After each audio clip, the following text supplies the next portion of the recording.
Ne faites pas attention au regard des autres, au regard des instances. Faites attention à votre moi intérieur, à votre alignement.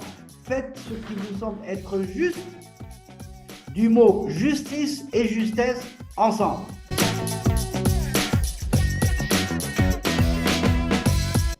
Commençons par une histoire. Nasruddin était au marché en train de courir et répétant haut et fort: Grâce à Dieu, j'ai perdu mon âne, j'ai perdu ma monture. Au bout de 4 heures, quand il commence à bien agacer tout le monde, on lui dit: Écoute, on sait bien que tu rends grâce à Dieu dans toutes tes situations, mais là, tu te rends compte que tu commences à nous agacer? Tu as l'air content, mais ta façon d'hurler commence à être outrancière. Pourquoi es-tu content à ce point? Et Nasruddin de répondre: Mais parce que si j'étais resté sur ma monture, je me serais perdu aussi. Aujourd'hui, c'est une boîte à livres un peu hors norme. Mon invité est monsieur Moussine Ayouch, coach, formateur, superviseur de coach, mentor coach de l'ICF, écrivain et conférencier, co-auteur avec madame Patricia Lambert du livre Soufisme et coaching, publié chez Tariq Éditions, livre pour le moment malheureusement épuisé, mais je viens d'apprendre la bonne nouvelle qu'il va être réédité. Alors, ce livre est le résultat d'une rencontre que l'on peut qualifier de magique entre Fawzi Skali, créateur entre autres du Festival de Fès de la culture soufie, et de M. Christian Lestienne, psychologue clinicien belge et formateur de coach et conférencier. Avec vous, Moussine, nous allons sortir des sentiers battus. Nous allons quitter la monture de nos habitudes, de nos idées toutes faites, de nos opinions, un peu comme Nasruddin qui a perdu son âne et se réjouit tellement, car s'il était resté sur son âne, il se serait aussi perdu. Et avant de continuer, j'aimerais aussi dire que cette rencontre que nous avions programmée dans le cadre d'ateliers d'échange de coach autour des manières de comprendre, de vivre le coaching a été refusée par la direction de l'EMCC. Et voici ce que j'ai reçu comme email de la direction. La situation institutionnelle n'est pas des plus tendres avec le métier de coach. Et j'avoue que nous sommes surpris parfois des décisions qui sont prises au niveau de France Compétences et de la Mivilude, qui peut travailler de concert. Dernier exemple en date, l'énéagramme, de par son origine ésotérique, n'est pas considéré comme fiable, même est considéré comme voire dangereuse comme un outil de coaching. Que dire de cela? À défaut de construire une armée pour aller nous battre contre ces dictats, qui de plus changent en fonction des gouvernants de ces instances, nous nous devons d'être vigilants et au moins pour un temps d'être un peu plus conformes. Et franchement, je vous le dis, hein, chers auditeurs, chères auditrices, à toutes les étoiles qui me suivent déjà depuis plusieurs années, cette réponse m'a donné l'envie de descendre de ma monture et d'inviter Monsieur Moussine Ayouch dans la boîte à livres afin que nous puissions échanger autour de cette conversation entre Fawzi Skali et Christian Lestienne qui vient titiller la bien-pensance. J'en profite aussi pour vous demander de soutenir mon travail et mes invités en likant cette vidéo, en postant un commentaire, simplement merci ou bravo pour le travail, ça vous donne des idées, et en vous abonnant à ma chaîne. Bonjour Moussine, Bonjour Oriane. bienvenue à vous. Merci pour votre invitation. Merci d'avoir accepté mon On- invitation à venir nous parler de votre livre et, pour reprendre vos mots, un ouvrage qui se veut profondément libre de tout système idéologisant et qui se relie à la culture humaniste dans son essence. Merci pour votre invitation et merci pour votre audace de coach. Merci. Notre métier est un métier de l'audace, de la Oui. prise de risque, de la prospection. C'est Mm. surtout pas un métier de sentier battu et encore moins de formatage et de standardisation.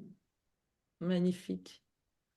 Alors, dites-nous, comment vous est venue l'idée de coécrire ce livre avec Patricia Lambert? Bien, vous avez commencé par une histoire. Je vais vous raconter l'histoire de ce livre-là. Et voilà encore un point commun qu'on va défricher plus tard. Les coachs, nous savons bien, travaillent beaucoup avec la métaphore, avec le ressenti, avec les paraboles et donc une histoire. Les soufis, eux, travaillent avec des histoires, avec tout ça. Alors, l'histoire de ce livre est la suivante. Moi, je suis manager de carrière. J'ai eu 24 ans de management et puis est venu pour moi le temps de changer. Je suis allé vers le coaching et pour moi, c'était honnêtement une très belle découverte dans les débuts des années 2000. Je découvre ce domaine et je me pose des questions du genre, cette discipline née dans le sport, née aux États-Unis et qui a fait une double, voire une triple migration. Elle a migré du sport vers l'entreprise, les organisations, l'individu. Elle a migré des États-Unis vers l'Europe. Et puis, elle a migré de l'Europe vers d'autres parties du monde. Nous autres, en Méditerranée, ça nous est venu après ces trois migrations. La question que je me suis posée, c'est que ben, nous autres, appartenant à cette culture méditerranéenne, arabo-musulmane, africaine, qu'est-ce que nous allons faire de cela? Et mon travail de mémoire de certification lors de ma formation a porté sur la culture arabo-musulmane et le coaching. Le questionnement était le suivant. Cette discipline avec cette histoire, cet historique, comment nous pourrions l'intégrer sans être dans une logique de copier-coller, ce serait dommage. Hmm. Et donc, je suis allé voir dans ce premier travail quels étaient, bien entendu, le coaching en tant que tel n'existait nulle part au monde. Et donc, je ne suis pas allé chercher du coaching dans la culture arabo-musulmane, il n'y en avait pas. Mais je suis allé voir les modes d'accompagnement d'humain à humain. Et là, j'ai travaillé dans ce mémoire sur deux types d'accompagnement. Le compagnonnage pour les métiers, Mhm. où le maître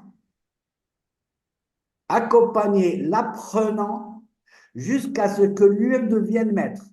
Et il ne Mhm. lui transmettait pas seulement les techniques du métier, mais il lui transmettait aussi les valeurs, les us et coutumes et la culture du métier. Et le deuxième accompagnement que nous avons connu dans l'histoire, pas seulement nous, mais plein de civilisations, c'est l'accompagnement spirituel.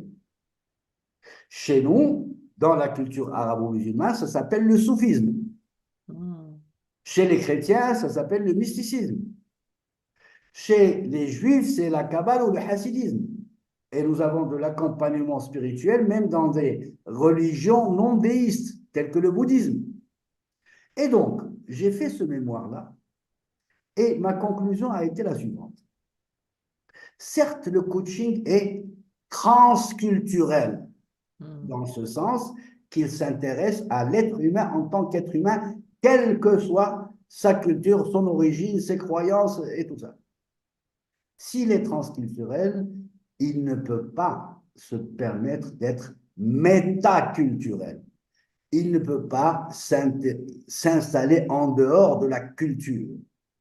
Que ce soit la culture au sens anthropologique ou que ce soit la culture au sens individuel. Nous connaissons bien le concept de culture d'entreprise. Et c'est dans ce cadre-là que le coaching s'exerce. Il ne peut pas s'exercer en dehors de la culture de la personne ou des équipes ou des structures que nous accompagnons. Bien, j'ai eu mon mémoire de certification et puis, bon, je suis resté sur ma faim. Il fallait que j'approfondisse. Et là, à l'époque, les dates sont assez intéressantes. En 2006, j'ai terminé mes certifications. Et là, j'ai conçu le projet du livre. N'étant pas moi-même soufi, n'étant pas au courant de la chose, j'ai une culture où le soufisme est présent, mais n'étant pas sur la voie soufie, j'ai contacté M. Fouzis Khalil, que je connaissais, qui est une connaissance, et je lui ai dit, voilà, j'ai fait du coaching, je suis sur un projet de livre, est-ce que ça te dirait de participer? En 2006, sa réponse était la suivante, écoute, moi-même, je ne sais pas ce que c'est que le coaching, mais je te connais, je te fais confiance, je suis partant. Là-dessus, j'ai établi un premier sommaire, j'ai mis tout ça dans un dossier que j'ai laissé sur mon bureau. Et puis, comme j'ai changé de métier, j'ai quitté le management, j'ai installé mon cabinet, vous savez comment ça se passe. trop pris. Et le projet là était là un beau jour, ceci et cela. Les dates sont importantes parce qu'en 2008, je rencontre Christian Lestienne. Nous travaillons ensemble. Nous découvrons que nous avons la même approche du coaching et des valeurs communes. Donc, nous travaillons ensemble. En 2010, Christian Lestienne me dit, voilà, j'ai une amie qui s'appelle Patricia Lambert et qui sera au Festival des cultures soufis. Ce serait bien que vous vous rencontriez avec plaisir. Les amis de mes amis sont mes amis. Et donc, nous nous rencontrons, Madame Patricia Lambert et moi-même, le 13 juin 2010. Là aussi, la date est importante. J'étais là avec moi, feu mon épouse, et nous avons rencontré Patricia Lambert. Discussion, nos amis, nos intérêts communs, et après cette partie rituelle passe-temps, Madame Lambert me dit, Monsieur Ayoub, je suis venu vous voir parce que j'ai un projet à vous partager. Je dis, avec plaisir, allez-y. Elle me dit, je veux écrire un livre. Bien. Sur quel sujet? Et elle me dit, soufisme et coaching. Imaginez ma stupéfaction. Les soufis connaissent ce concept. Ma stupéfaction, je n'en croyais pas mes oreilles. Heureusement, je le dis a posteriori, que nous avions tous les deux un témoin tierce. Sinon, ayant resté un peu figé un moment, il y a Patricia Lambert qui me dit, mais qu'est-ce que vous en pensez? Je lui dis juste, j'ai même pas une question, j'ai une presque affirmation à vous partager. Elle me dit, c'est laquelle? Je lui dis, est-ce que vous avez pensé à Fawzi Sqali? Bien sûr, elle m'a dit oui. Voilà l'histoire de ce livre. On va parler de synchronicité, on va parler d'alignement des étoiles, on va parler de Kairos. On peut trouver des explications, entre guillemets, dans différentes cultures. Tout à fait. Pour la petite histoire, sur place, je reprends mon téléphone, j'appelle Fawzi Sqali. Bonjour, est-ce que tu te rappelles notre discussion de 2006? Il dit bien sûr, oui, où en est ton projet? Je dis ça y est, le Kairos est là, nous allons le réussir. Nous allons le faire. Donc voilà l'histoire de ce livre. Je n'ai pas d'explication rationnelle. La même idée qui apparaît en 2006 chez un coach marocain, qui apparaît en 2010 chez une coach belge, qui sont à 3000 km de distance l'un de l'autre et qui ne se connaissaient pas. Donc le livre avait une raison d'être. Et à partir de là, nous n'étions pas pressés par le temps parce que le plus beau a été l'écriture de ce livre, le voyage que nous avons fait. Nous avons fait plusieurs rencontres à quatre, parfois à deux, parfois en présentiel, parfois en distanciel, parfois à Bruxelles, à Paris, à Casa, à Fès. Nous avons pris le temps et le livre est sorti. Bien sûr, nous avons associé Christian Lessienne, qui est, dans ma définition, coach iconoclaste, coach atypique, coach de la liberté, qui Oh. n'est pas coach qui marche dans les clous. Donc voilà une histoire qui accompagne ce livre-là. Et la belle petite histoire avec laquelle vous avez commencé, elle est très connue parce que ce monsieur Nasruddin Hoxha est un personnage mythique auquel on attribue plein d'histoires. Alors, on a la même histoire, mais sous une autre forme. Il remerciait Dieu que le vent ait emporté son pantalon qui était étalé à sécher sur le toit. Et à la fin de l'histoire, il dit, mais pourquoi ton pantalon?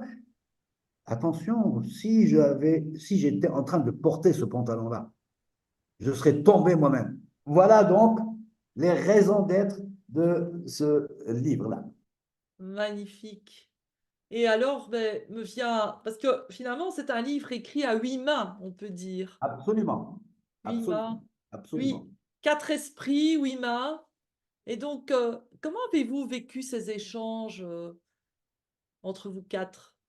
Et surtout avec, quand même, Fawzi et Christian, parce que Christian, franchement, je suis impressionnée par sa philosophie, sa connaissance de la philosophie, de l'histoire, la richesse de son expression, qui est vraiment fabuleuse. Nous avons vécu cette expérience en enfant ébahis qui découvraient les yeux grands ouverts, puisque nous pénétrions les uns dans les domaines des autres qui étaient assez nouveaux pour nous tous, puisque Fawzi Sqali découvrait ce que c'était que le coaching, nous-mêmes nous découvrions ce que c'était le coaching, le soufisme, pardon, de l'intérieur, et puis nous découvrions également en tant que personne. C'est pour ça que quelque part, nous ne l'avons pas fait exprès, mais pour la beauté du voyage, nous avons fait durer le travail pendant 7 ans. C'était des découvertes à plusieurs niveaux, au niveau intellectuel, au niveau humain, au niveau civilisationnel, au niveau émotionnel. C'était vraiment aller les uns vers les autres sans a priori, mais aussi notre intention, notre purpose n'était pas de comparer deux domaines, c'était plutôt une mise en miroir de deux pratiques de l'accompagnement de l'humain par l'humain. Une pratique ancestrale et une pratique moderne, une pratique balbutiante à mon avis. Le coaching, à mon sens, n'est qu'à tous ses débuts. Le coaching ne peut pas, à mon avis, acquérir aujourd'hui le statut de science. Pourquoi? Eh bien, tout simplement parce que toute science a besoin d'une théorie générale. À valeur d'aujourd'hui, il n'y a pas encore de théorie générale du coaching. D'où ces tergiversations, ces hésitations. Est-ce que le néagramme en fait partie? Est-ce que le sous... Je comprends. Je ne suis pas d'accord, je n'accepte pas, mais je comprends et c'est logique. Le coaching a encore des efforts à faire pour acquérir ces lettres de noblesse. Et les lettres de noblesse, c'est de pouvoir construire par tous les coachs qui réfléchissent par-delà la technique, par-delà la durée de la séance, la prescription de tâches, la fixation d'objectifs, à une théorie générale du coaching, là, nous serons bien avancés. Et donc, c'était la mise en miroir de deux pratiques d'accompagnement. Et ça nous a donné une liberté extraordinaire, parce qu'à aucun moment, nous n'avons réfléchi ni raisonné les uns et les autres, c'est mieux ici, un peu moins mieux, moins bien là-bas. Non, on n'était pas dans cette logique. Pourquoi? Parce qu'il y a eu cette découverte, les yeux écarquillés des enfants qui allaient vers des choses qui les passionnaient. Magnifique. Et donc, me venait cette question, est-ce que donc on peut faire un lien entre la pratique spirituelle soufie et le coaching? C'est le compagnonnage. Oui, alors les liens, on va les voir d'abord à la personne et à la personnalité de l'accompagnateur. Hmm. En soufisme, on va l'appeler le maître. En coaching, on va appeler le coach. Ensuite, on va le voir à un deuxième niveau, à la nature de la relation. Et un troisième niveau, en fonction des process mis en place. Alors, la nature de l'accompagnateur, nous savons bien que on ne devient pas coach en se réveillant le matin en disant, tiens, qu'est-ce que je vais faire aujourd'hui? Je vais faire du coaching. Enfin, il y en a qui essayent, hein. Tant mieux pour eux. Et tant pis pour leurs clients, malheureusement. Et alors, nous savons bien qu'un coach a besoin d'une formation. Mais ce qui est au-delà de la formation, un coach va être un bon coach quand il y viendra, non pas pour trouver un boulot parce qu'il n'en trouve pas ailleurs, mais qui viendra, si je veux benchmarker le concept de Kandinsky pour l'art, par nécessité intérieure. Hmm. Il y a quelque chose qui va l'appeler à aller vers quelque chose. Et puis, bien entendu, il y a la formation, il y a la certification, il y a la supervision, il y a le travail sur soi. Tout ça, voilà comment on peut obtenir un bon coach. Eh bien, idem pour l'accompagnateur soufi, le maître ou le cheikh en arabe. Il doit cheminer lui-même sur le cheminement spirituel franchir des étapes et obtenir sa certification. En arabe, ça s'appelle al-ijaza, qui est le synonyme de certification.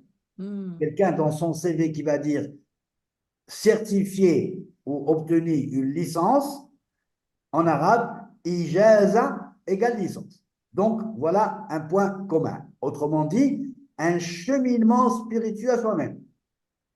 Cette ijaza, c'est la seule qui va lui permettre d'accompagner d'autres disciples. Et bien entendu, point commun entre les deux. Les disciples, ça ne se commande pas. Le coach va faire son commercial, je veux bien, mais là, il le fait en tant que gérant de son cabinet, un truc pareil. Mais le client vient vers le coach. Et le coach va vérifier, nous savons très bien, la demande, est-ce que c'est un coaching voulu, prescrit et tout ça. Idem à ce niveau-là pour le maître soufi. Les disciples vont venir vers lui. Il ne va pas faire une pancarte, une affiche ou un plan marketing digital. Venez me voir, je suis le meilleur des maîtres soufis de la place. D'accord? Et donc, voilà un premier point. Les éléments, nous avons eu accès à une ijaza d'un disciple, donc certifié à devenir maître par un autre maître, qui donne les éléments suivants. Il dit, cette personne a fait un cheminement. Cette personne n'est plus dans l'ego. Cette personne sait saisir les données de l'environnement. Et cette personne est à l'aise dans la relation humaine. On pourrait transcrire ces 4 éléments formulés autrement pour le coach. Donc voilà un premier élément de convergence, on va dire. La qualité de la personne qui va d'un côté être coach, comme nous, ou d'un autre côté être maître soufi, avec la plus grande des certifications, nous l'avons vu, c'est la reconnaissance des clients. Ce n'est pas le diplôme X ou le diplôme Y qui sont une condition nécessaire, mais non suffisante, comme diraient les mathématiciens. Maintenant, au niveau de la qualité de la relation, nous savons ce que c'est que la qualité de la relation coaché, une relation égalitaire, paritaire. On définit le coaching comme un partenariat entre le coach et le coaché, où l'on n'impose rien, l'on ne suggère rien, on n'induit rien, on laisse la personne coachée aller vers ce qu'elle se destine et dans les conditions qui sont les siennes, et on ne décide jamais, bien entendu, à la place du coaché. Dans le soufisme, dans les démarches spirituelles, aussi bien dans le mysticisme chrétien que la Kabbale et le hasidisme juif, la relation est un peu particulière. Déjà, les appellations maître-disciple. Il y a là une cession plus grande d'une part de la liberté du disciple vers le maître. Le concept qui s'y approcherait le plus serait la servitude volontaire de la Boétie. Alors, qu'est-ce qui explique cela? On n'est pas dans ce type de relation. Coach-coaché, nous sommes bien d'accord. Qu'est-ce qui explique cela? Coach-coaché, c'est une relation professionnelle, commerciale, limitée dans le temps et rétribuée. La relation maître-disciple n'est pas commerciale, n'est pas rétribuée, mais demande plus de cession d'une part de liberté. Le disciple doit obéissance totale et absolue, voire aveugle à son maître. Alors, qu'est-ce qui explique cela? Eh bien, c'est l'enjeu. Les enjeux que l'on travaille en coaching sont des enjeux terrestres. Les enjeux recherchés dans le cheminement spirituel soufi est céleste. Et là, on raconte encore une histoire très intéressante pour comprendre cela. Un grand maître soufi marocain, très connu, avec des poèmes et des écrits philosophiques extraordinaires, qui nous restent du XVe siècle, hésitait entre deux maîtres, un maître A et un maître B. Et il est allé vers le maître B pour lui dire, voilà, je suis à la recherche d'accompagnateurs, de maîtres, j'hésite entre le maître A et vous-même. Et la réponse de ce maître B a été la suivante. Si vous quittez le paradis, allez vers le maître A. Si votre quête est la rencontre du créateur du paradis, venez chez moi. Hmm. Alors, vous comprenez que les enjeux ne sont pas les mêmes. Et c'est pour cela qu'il n'y a aucun amalgame à faire. Il n'y a pas photo, comme on dirait aujourd'hui. Mhm. Photo, les enjeux sont différents et aucun amalgame n'est possible entre soufisme et coaching en tant qu'accompagnement. Donc Magnifique. voilà le deuxième niveau de mise en miroir. Et le troisième niveau, ce qui est très intéressant, c'est le process, la manière de procéder. Les soufis ont fait leur devise de il faut être et laisser les autres être ce qu'ils sont. Les soufis ne font pas de prosélytisme. Les soufis ne font pas de prêche. Ils sont là, il y a des disciples qui viennent vers eux et similitude avec le coaching, ils acceptent ou pas. Vous savez bien qu'il y a des coachings qu'on n'accepte pas pour diverses raisons. Conflit d'intérêt, conflit de vie, je ne sais pas. La même chose pour le maître soufi. S'il sent qu'il va dire oui, sinon il va dire non.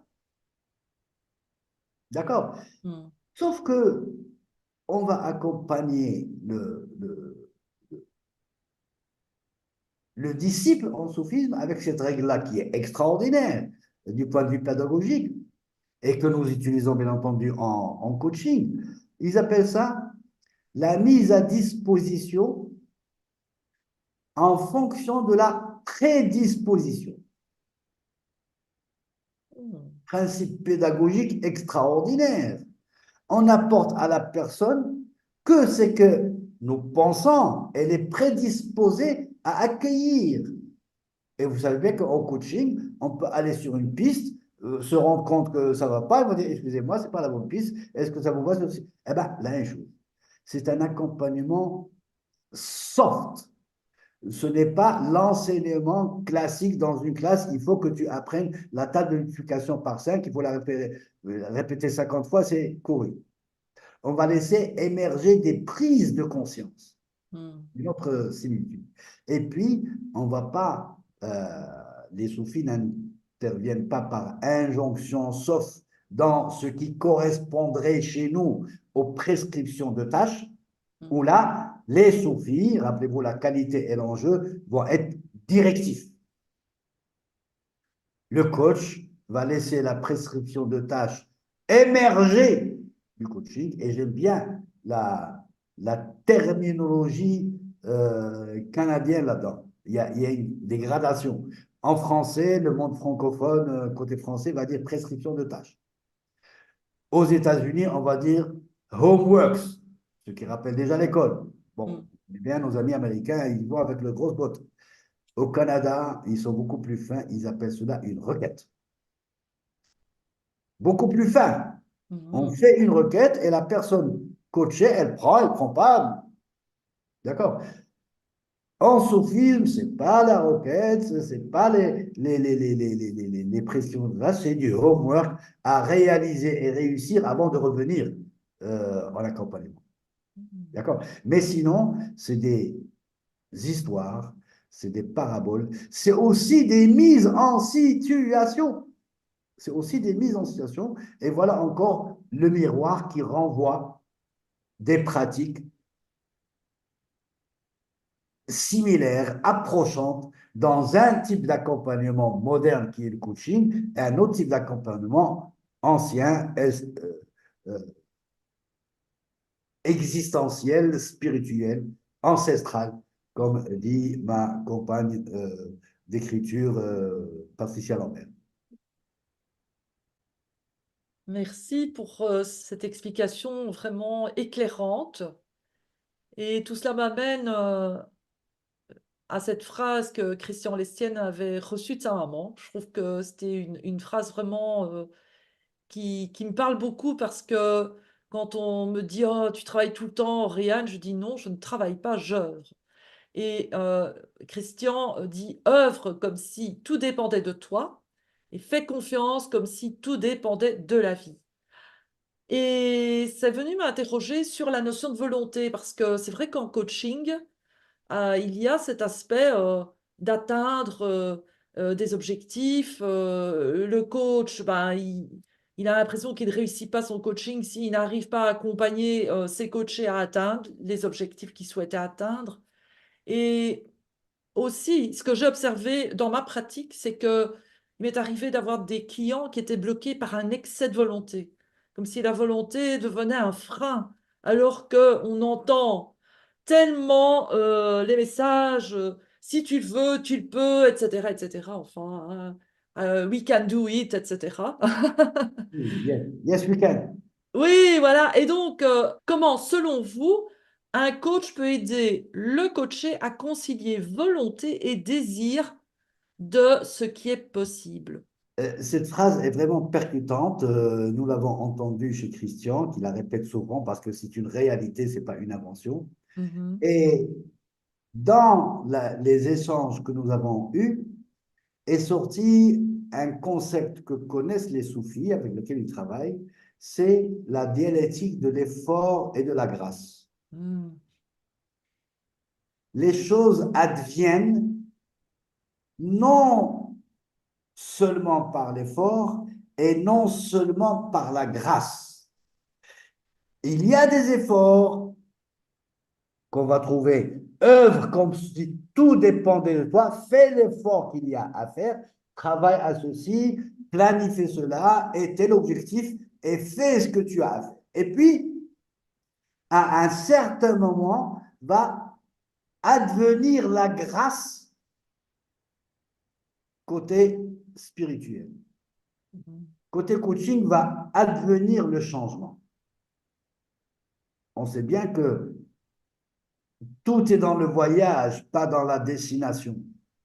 Et quand vous pensez à ce concept-là, l'effort et la grâce, ce n'est pas 100% l'effort, ce n'est pas 100% la grâce. Ce n'est pas 100% la volonté, ce n'est pas 100% le désir. Eh bien, on va la trouver dans la nature. Exemple tout simple. De l'eau, on va la mettre à bouillir. Il y a un effort. Jusqu'à quoi? Jusqu'à 100 degrés. Et là, la transformation se fait. L'eau va changer de l'état liquide à l'état gazeux. C'est une loi de la nature. Il y a un effort et à un certain moment, hop, il y a une transformation. Et donc, cette dialectique de la volonté et du désir est à intégrer dans l'accompagnement. Mhm. La vie ne sait pas, ne comprend pas, je veux. Mhm. La vie, elle fonctionne, elle est là. L'être humain, il a je veux, et c'est tant mieux, c'est le libre arbitre. Mais il doit intégrer que il va agir pour ce qu'il veut, pour son objectif. Il se donne les moyens d'atteindre cet objectif-là, mais qu'à un certain moment, il y a des choses qui ne dépendent pas de lui ou d'elle. Nous savons tous très bien quand nous allons fine-tuner l'objectif que se fixe un client pour le coaching, on va vérifier que cet objectif ne dépend que de lui, mais qu'il dépend de lui dans son contexte, dans son environnement sur Terre. Il ne dépend pas de lui là-bas sur Mars ou à Neptune. Et donc, cette idée de volonté et de désir, il faut la traiter non pas comme antinomie, mais comme étant en relation dialectique l'une avec l'autre. Mhm. Et ça me fait penser finalement à la liberté. Absolument. Et le coaching, dans ma conception, bien entendu, je suis coach certifié comme tout le monde, je travaille, je suis membre de l'ICF, j'ai mon cabinet de coaching, je connais les standards et les normes, les 8 compétences et tout ça, je suis superviseur et tout ça. Mais tout ceci, s'il n'est pas adressé vers la liberté de l'être humain que j'accompagne. Vous savez, quand nous accompagnons une personne, nous accompagnons cette personne qui s'appelle Albert ceci ou Micheline cela ou Mohamed cela. Et ensuite, il est directeur ou directrice ou responsable ou dirigeant ou ça. Si Hmm. nous accompagnons le dirigeant, le responsable, la directrice marketing, par exemple, on va rater la personne qui a dans cela. Hmm. Et donc, c'est la liberté fondamentale de cette personne-là qui va permettre à elle-même, bien entendu, à son cadre, à son système, à son entreprise, quand on est dans une logique de coaching d'entreprise, d'atteindre ce qu'elle veut atteindre. Autrement, nous serions dans des logiques d'injonction, de formation et de formatage. Exactement. Honnêtement, ce n'est pas mon métier, ce n'est pas notre métier, ce n'est pas le coaching. Oui, et donc sur le coup, j'avais repéré Roland Gori, le livre de Roland Gori et de Pierre Lecoz qui critique finalement le monde du coaching avec ce livre dont le titre est L'Empire des coachs, une forme de contrôle social.